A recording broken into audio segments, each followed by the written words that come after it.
Go live on Facebook.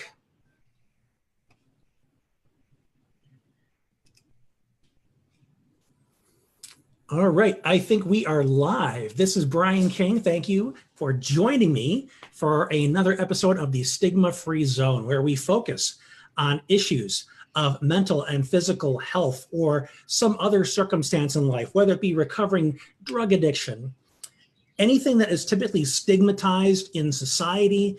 And I'm sure you're going to speak to this, Zach, but something people make mistakes in their life. And even if they improve, it's held against them for the rest of their life. And because of that stigmatization, it's difficult for them to break free and make their full contribution to society. We're seeing this just in a segue here. James Gunn, the director of the Guardians of the Galaxy movies, he posted something salacious back in 2006, I think. And somebody went and dug it up, reshared it on Twitter. And even though he's a completely different person now and everybody loves him, he was fired as the director of the movie for that one thing. So this is an exact example of somebody not being able to grow beyond their past.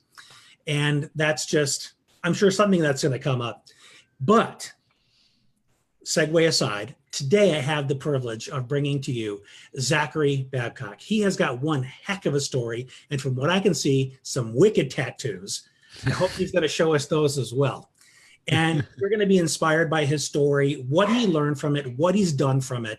So without delay, Zachary, welcome to the show, brother. Brian, what's going on, my man? Thank you so much for having me on the show and be here to help serve your community, man. I'm stoked about it. Yeah, so don't leave us hanging here. Tell us your story, man. Yeah, man, for sure. Okay, man. This is kind of the long-winded version since we got a little time here. But, man, I spent over half of a decade of my life in prison for choices that I made and that I did to myself. But before I get into that, I'll kind of give you a little bit of a backstory to put into perspective for you. Growing up, my father died when I was 7, so I never had a father figure. I was raised by a fierce, strong, single mother that taught me what true unconditional love really means. And, she always believed in me from day one. However, I wanted to fit in with the wrong crowd, the wrong role models, as you would say, because I wasn't confident in myself, I guess. I didn't have that father figure, and I wanted to be accepted by other people. And when people didn't accept me and didn't like me for who I was, it left a void inside of me, and I was looking for fulfillment in all the wrong places. Well, I would do stupid things as a kid to get attention, to be accepted by other people, because that's what was cool. We were raised here in Ferguson, Missouri. So, I would just get kicked out of class, be a class clown, not even go to school, smoke weed, just all this crazy stuff, right? And eventually I went to prison for stealing a motor vehicle, assault on a law enforcement officer, burglary first, just being a knucklehead 19-year-old punk kid. We were out robbing houses in the city of Ladue, just because we didn't have nothing else to do. And this all happened because I didn't really have no chief aim in life that I was aiming for. I didn't have no purpose. I didn't have no motivational drive inside of me. I was just kind of going through the motions in life. I didn't really know what I wanted from life. And that's what led to idle time and just, being depressed and not being fulfilled in life. And that led me, to the prison. And I went through prison, and about 2 years into it, man, I was 21 years old. I got locked up when I was 19. And I'm down in the hole. And the hole is the prison inside of the prison. You're stuck in an 8x10 cell. It's very depressing. You get very little to no human interaction. 3 meals served to you through a chuck hole a day, and you get 3 showers a week. It's just not a great place. And I'm down there for tattoo violations, duh. And I get a guard comes up and bangs on my door. Do, Mr. Babcock, cuff up. I'm like, for what? My initial thoughts was somebody told on me for something that I didn't get caught on for yet, or they're trying to get me to tell somebody else, and I don't have nothing to say. I'm 21 years old. I'm the cool kid, the badass, right? Whatever. And so they tell me to cuff up anyways and put the shackles on me. The shackles are digging into the back of my ankles. It hurts. We're walking down the captain's office. We get there. He's sitting behind his desk with his arms crossed, white shirt on with his gold badge and his black hat. And he's like, Mr. Babcock, have a seat. I'm like, for what, man? I ain't got shit to say, man. You can put me back in my cell, man. I'm down here for 2 months. You got me on some tattoo violations. That's it. I don't got nothing to say. He's like, when you come back to the captain's office, it's nothing good, right? I'm like, dude, I don't give a fuck. Just put me back into my cell, man. I don't have nothing to say. And he said, Mr. Babcock, we got a call. And your mother informed us that over the weekend she found your sister dead in a bathroom with a needle in her arm. And it was the last thing that I was expecting, like, and I can't really explain it, man, but my vision blacked out to nothing. And like, then it bursts open and I felt this like adrenaline rush through my body. And then just tears started flooding down my face. And they gave me a 30-second phone call to my mother, like legit 30 seconds. And we got on the phone and she's bawling her eyes out to me. I'm bawling my eyes out to her. And, I'm telling her that I love her. And then the phone just dead, hangs up 30 seconds later. And I told the guards, I said, man, I don't want to be in the cell with nobody right now. I need some time alone. Can you put me in a cell by myself? And they did. And for the next 3 days, I didn't even get out of my bed. I'm sitting in the 8x10 cell by myself, no one to talk to. And all I could think about was all the mean things I've ever did to my sister and all the things I never got to tell her goodbye, things of that nature. And it's just like, it was a bad time. But on that third day, I woke up, man, and I was like, Brian, I sat there and I was thinking, I was like, man,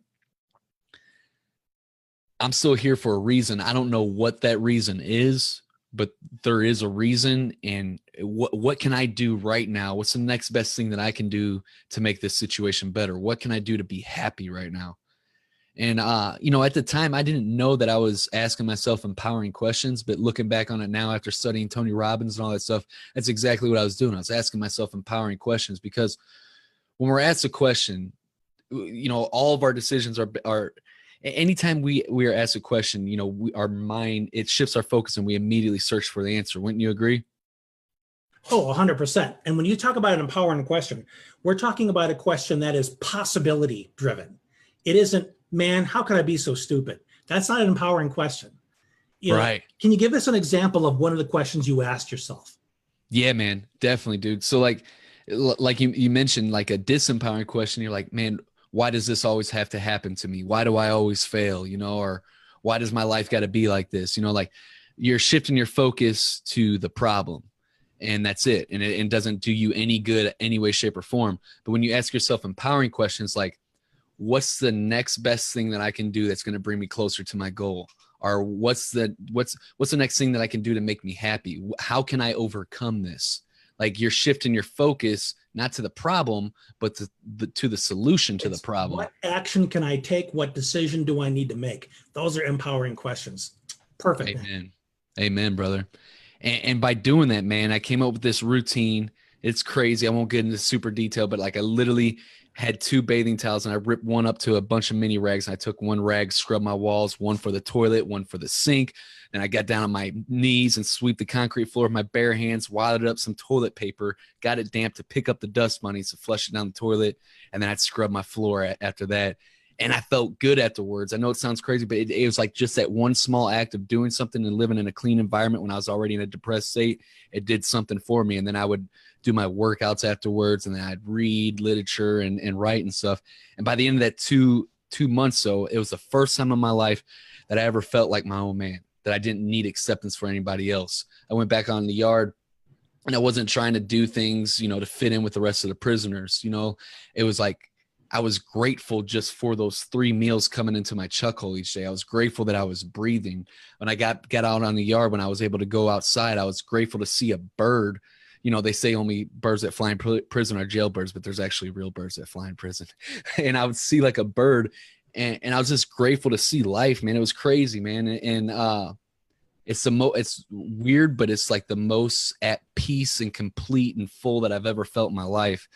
Most spiritual experience I've ever felt. Well, I was 21 years old and I wasn't ready, just yet. And I fell back into like the negative environment that I was in and kind of slipped back to my old ways. Well, when I came home at 23 now, this is 2 years past that, I got a job at a bar and grill. I was done doing the drugs. I was focused on, living a good life. I didn't want to go back to prison, but, I was drinking like on the weekends socially with the friends, but I was still doing good, working 50, 60 hours a week. And then I got a job at a bar and grill. And I was like, yes, not a bar and grill, at a clothing store on the sales team. And I was like, yes, I'm finally putting this lifestyle behind me. I'm making progress in my life. I'm putting the prison thing, all that behind me.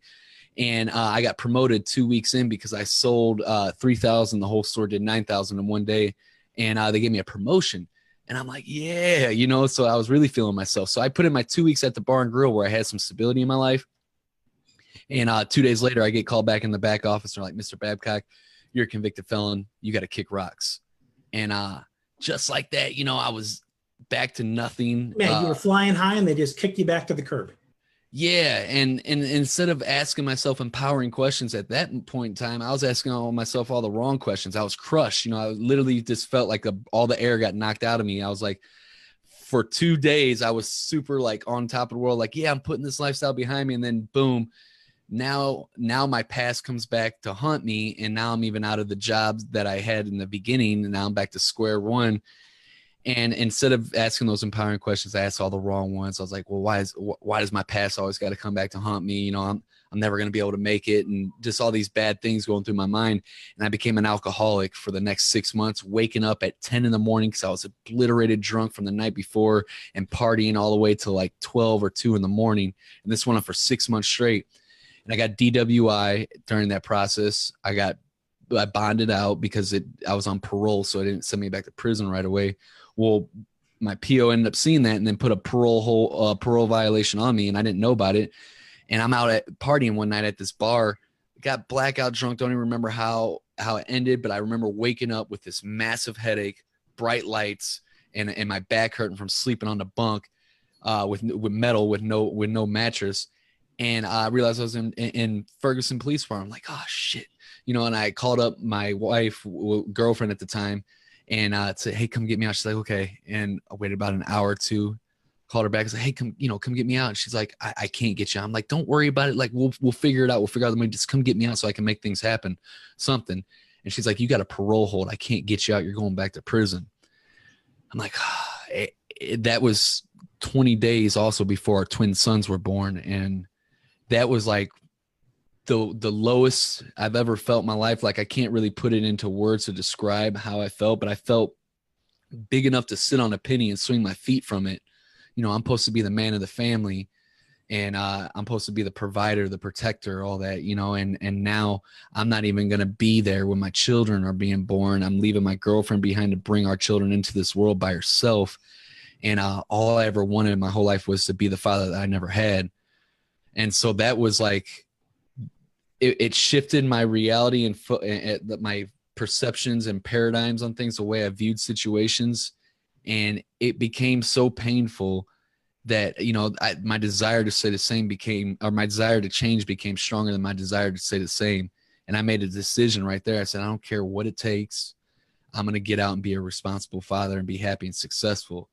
I don't even know what happy and successful looks like. I don't know how the hell I'm going to do that. I don't even know how I'm going to get a job when I get home. I don't even know when I'm going home at this time, but I know I'm going to make it happen because I have a strong enough why. My reasons why were my children.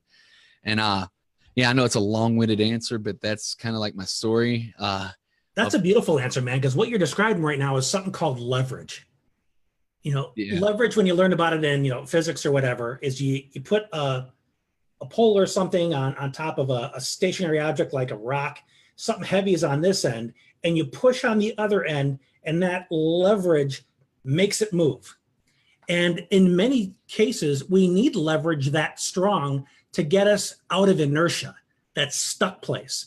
And one thing I want to roll back to, when you talked about, it was your sister, right, that you lost to drug overdose. And you were in a cell by yourself, and you took toilet paper and you were wiping down the dust bunnies and everything. That is an example of taking control of your environment in a small way, realizing that even though for the vast majority, it seems like I've got no say here. Somebody else is in charge here. I just need to absorb it and let it happen to me. That's typically, I imagine, what prison would feel like. I went through chemotherapy when I was 18. I'm just laying in a hospital bed, too weak to get out of bed, needles all inside me. And I felt like it was just happening to me. I couldn't do a darn thing about it. And that's when the act of brushing my teeth became a sacred act, because that's something I could do, man. And in your case, you wiped up the dust bunnies with the toilet paper as you taking an action to say, I still have choices. I can still take action to show that I have some impact on my environment. You know, when you hear about in the concentration camps back in slavery, where they would sweep the dirt floor, you know, just something to take some kind of action to show I can still take action, be proactive, and have some say in the experience of my life. And you found that, unfortunately, the leverage was found in one of the most traumatic losses somebody can imagine, the loss of a sibling, especially to a drug overdose. How old was she when that happened?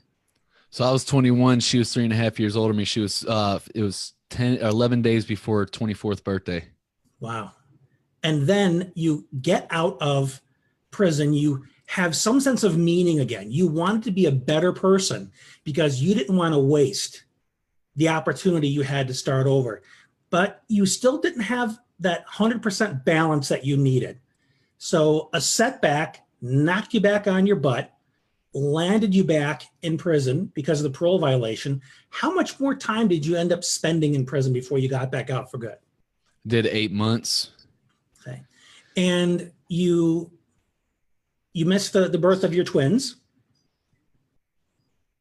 Yes, Yeah. that's okay. Yeah. And how old were they when you finally got to see them for the first time?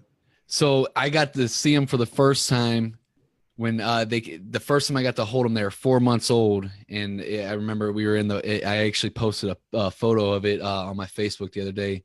It was the first time I got to hold them was in a prison visiting room. And it was like, it was crazy, man. Cause like, so just to put it in perspective, like when I was in prison, before they were even born, you know, it was 20 days before they were being born. I'm talking with my wife, like once they were born, you know, I'm on lockdown most of the day before I got to a regular camp. And I'm sitting there in my cell trying to imagine what my kids even look like, you know, like, do they look like me or do they look like, you know, Stephanie? And like, that's weird, you know, to think about it. Like nobody else, like, I don't know, probably has to go through that. So it was just that pain though. Like you talk about that leverage that I got on myself. That was what, you know, what's my strength today. You know, that's what got me to look at things. It became too painful to live anymore. And now I don't take things for granted. We're getting ready to welcome our daughter into the world in 3 months. So I'm not going to miss that one.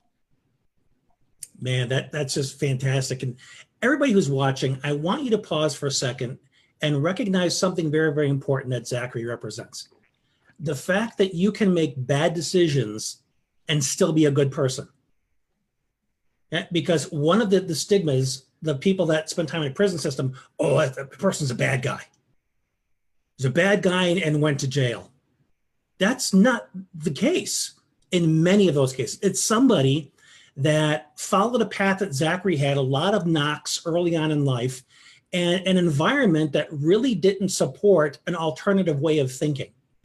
And one thing about the people that you hung out with, you know, they were smoking and drinking and breaking into houses. Did you at the time know that what you were doing was wrong, but you did it anyway? Yeah, I did. But you make a good point. Proximity is power. Like who you surround yourself with. Literally, when I hung out with scumbags, I got scumbag results. When I started hanging out with winners, I started winning. Like as simple as you can put it. No And there's something that's really important about human psychology that happened in Zachary's case. And that point is that needs trumps values. A human need, for example, is connection, belonging.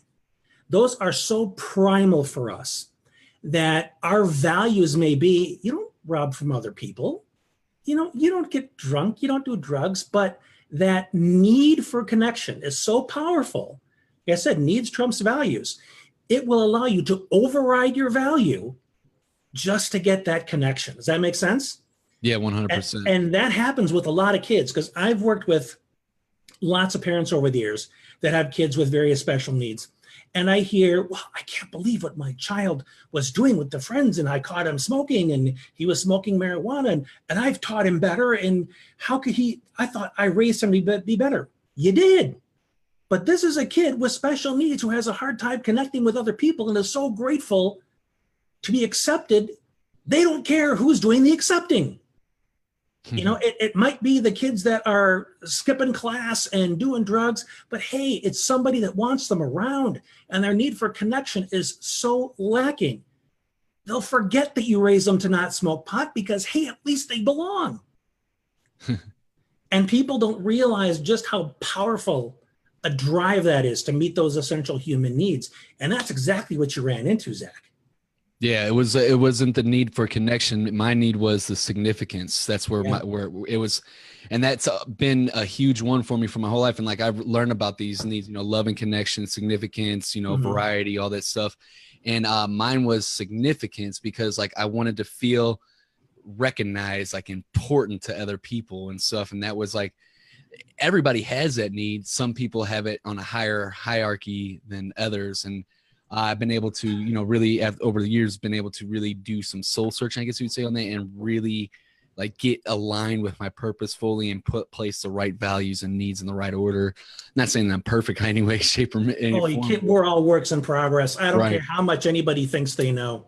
Right. Exactly. 100%, dude. So you've had those experiences. You've got, are your twins identical? Yeah. So you got identical twin boys. You're expecting your daughter. And where is your life at now? What are you doing with your attention? Ah, man. I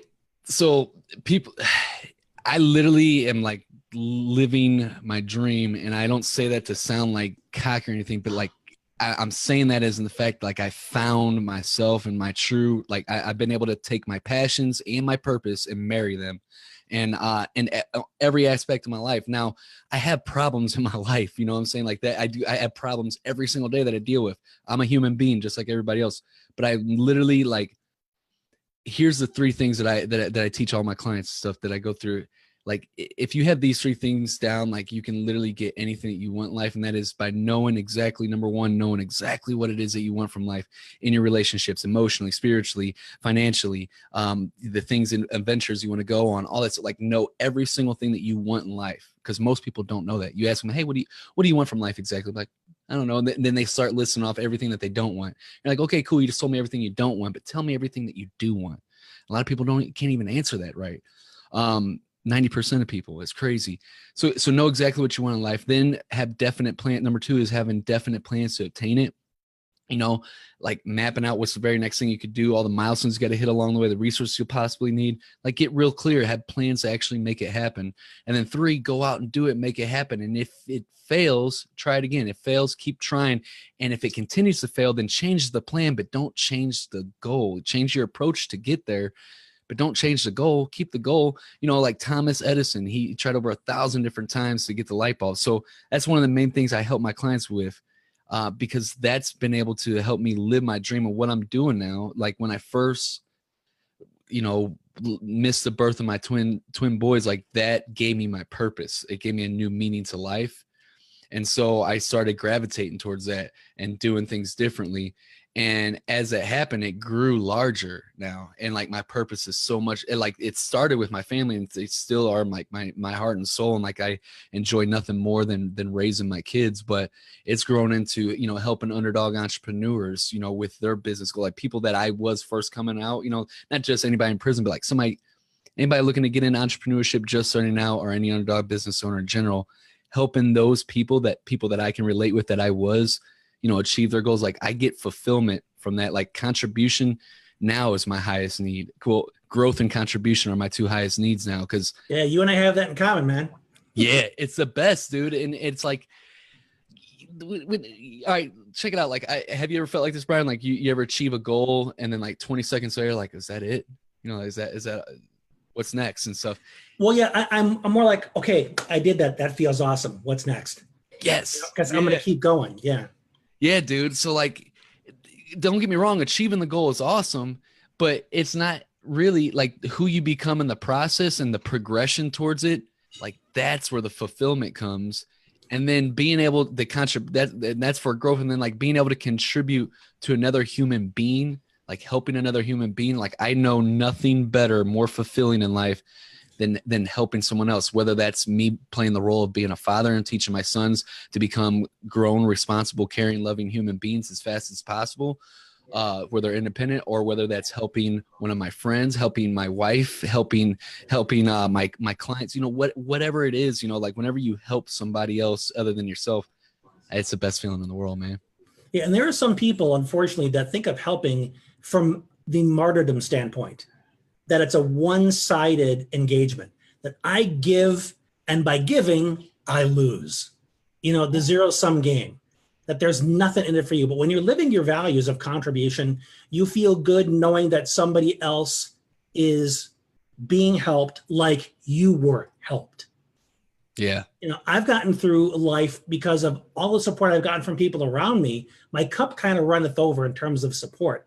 So if I'm paying it forward, I'm just paying forward what I've already been given. So it's not like I'm given from this empty cup and I'm dying of starvation. I'm giving you the last morsel. That's not how it works.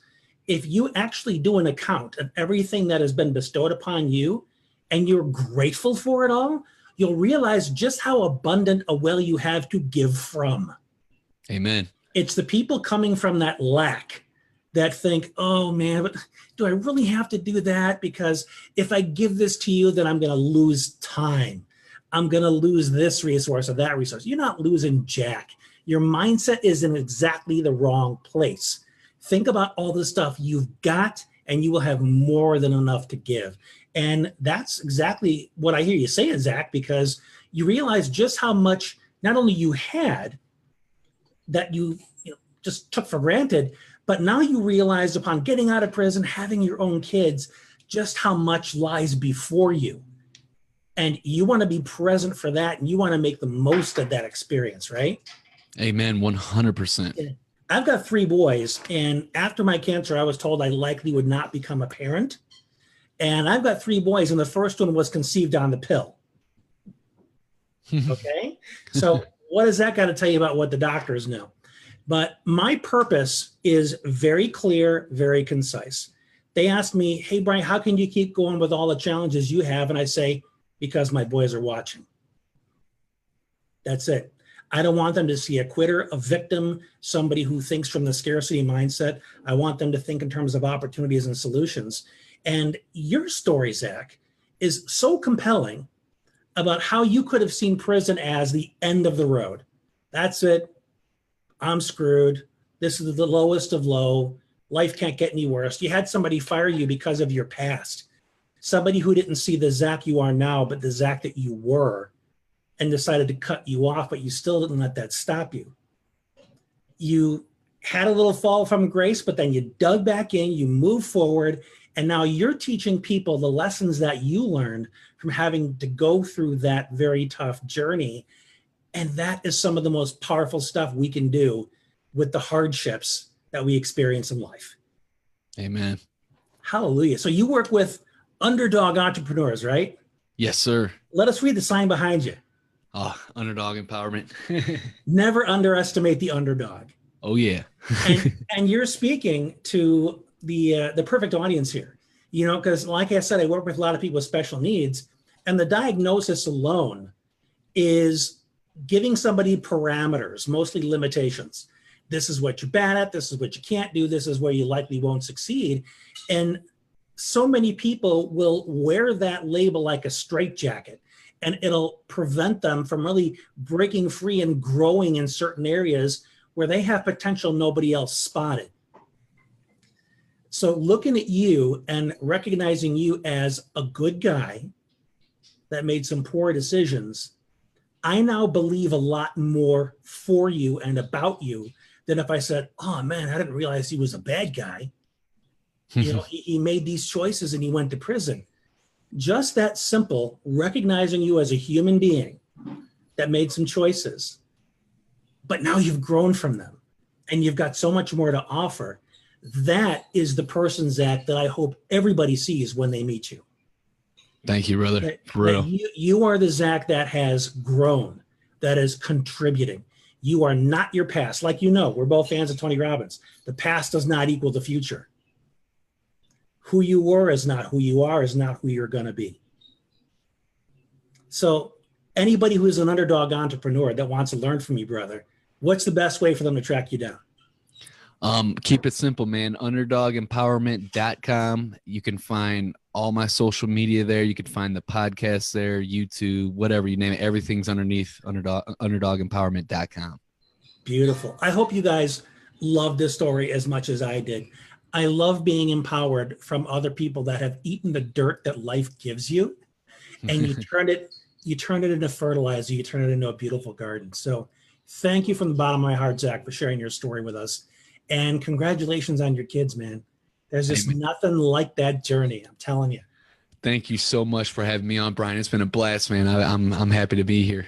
And everybody that was watching, thank you so much for your time and attention. I appreciate you greatly. If you have any questions for Zach, please type them in the comment section on Facebook, and we'll get you the answers you need. Until next time, this has been Brian with Zach Babcock on the Stigma Free Zone. Take care.